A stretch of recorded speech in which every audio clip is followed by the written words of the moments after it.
Hey everyone, my name is Matt. Welcome to my shop. Today is August 3rd and this is my weekly shop update. So, I guess first thing on the list this week is I had my quick trip to Toronto. I was there for like less than 48 hours, I think 40 hours.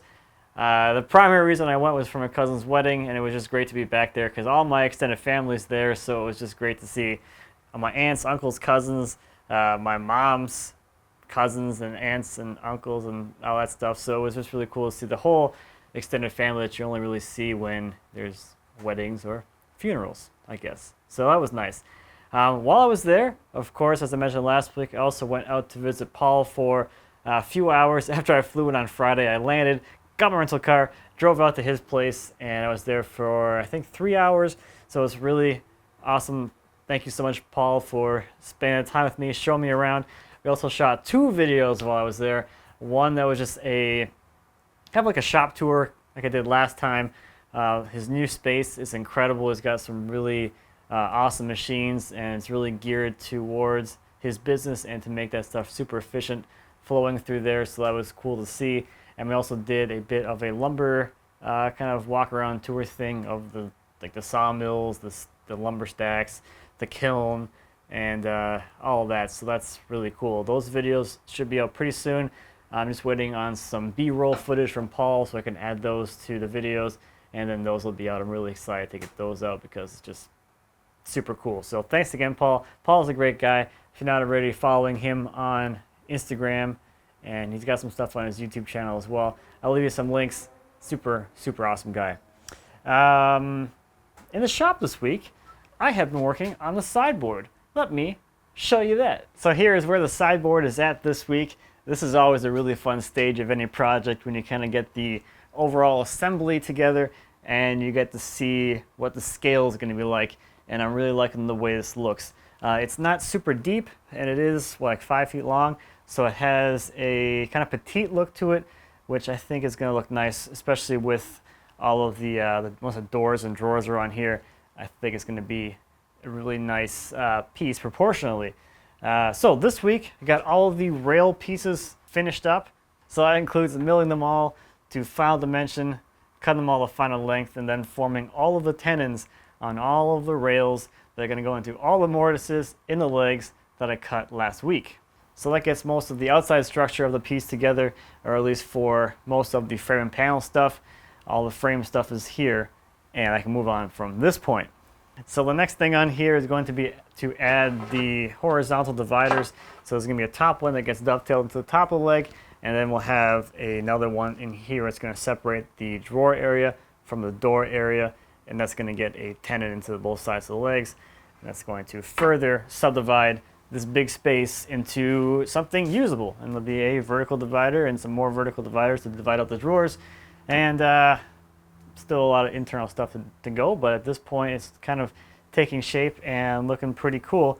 And it'll be really interesting once I get this curve cut in here that's going to kind of follow where the sapwood is here, and it's going to follow the grain nicely. So I think that's going to be a really nice element once I get to that point. So that's the sideboard and what's going on in the shop this week. I've got some stuff going on outside with the sawmill thing that's out there. So a couple of days ago, I spent some time and got this guy up onto the mill. This has been sitting in my driveway since November. My friend Brandon brought me this log as well as the section of the log that went down that way. That's a 6-foot section down here, and this is a 10-foot section, and it is pretty much 36 inches all the way through from the small butt log all the way to the top of this guy. So it's a pretty big log. This is silver maple. It was topped and left standing for 5 years, so it did have some time to kind of start rotting as it was standing. So it looks like it's going to have a good amount of spalting in it, so it should be some really interesting slabs. Looks like there's some quilting and curling going on here, so I'm looking forward to getting out here and getting this thing slabbed up. So I haven't done a big old slab and sawmill video in a while, and actually I haven't cut anything for real on this mill for almost a year. The last time I cut anything on here was like the second week of August last year, so we're coming up on a year of not actually sawing anything. So I'm happy to have this thing back together, back to working, I can get the cutting once again. So over here, the log pile is growing a little bit. My friend Brandon, once again, brought me a couple more logs. These are cherry, this one and this one back here. They're from the same tree. About 20 inches in diameter or so, decent size. This crotch here is probably like, I don't know, coming up on 3 feet, somewhere in there. 30 or so inches wide, so that's going to be some nice crotch lumber here, and then a pretty straight butt log. So that's pretty cool. Also got blades in today, which is nice. 10 more blades for the mill. These are 25 foot, 8 inches long, and I got 10 of them. So I should be good for a little while. I have my blades that I got last time when I was building the mill that I need to send back for sharpening at some point, but now I have some boxes I can box them back up and send them in to be sharpened. And I know I always get the question on how much do blades cost. They went up a little bit. My first round of blades, the same ones almost 2 years ago, were $47, and now they're about $47.50. So, you know, pretty inexpensive and affordable, I'd say. So that's what I'm up to this week. Let's take a look at some viewer projects. First this week are a pair of guitars by Paul. Paul built these guitars for his twins for their 11th birthday. The blue one has a flame birch top and a spalted birch back. The neck is made of cherry, teak, and birch with ebony on the headstock, and there are inlays of mother of pearl and copper. The green one has a flame birch top with a mahogany and flame birch back. The neck is comprised of flame birch and rosewood. Inlays are mother of pearl. Both guitars have the name of the owner on the back of the headstock. Next this week is a table and bench by Alex. Alex made this table and bench for his final degree show at university. The bench is very Nakashima inspired, made with an unknown cedar top, quarter sawn oak legs, and Spanish cedar kumiko between them, and finished with tung oil. The table is again influenced by Japanese furniture, but is also influenced by traditional English timber-framed houses.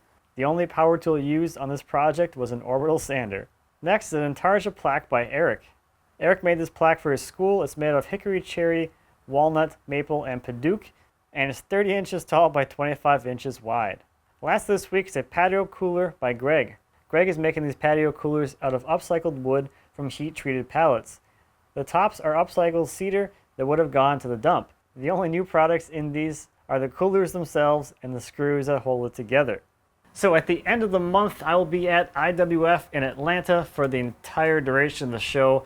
I'm there for setup on Tuesday through the end of the show on Saturday. So if you're going to be at IWF or in the Atlanta area, I will be there. It's a definitely an industry show. This is a lot more like industrial machinery and bigger production shops type stuff there, which is interesting in its own right, but there are some things that us smaller production people would also appreciate. So I'll be there. I'll be at the Triton booth hanging out and stuff like that. There's also a meetup at Highland Woodworking, and I'll leave some information about that down below. There is a limited number of spots because they can only have so many people there.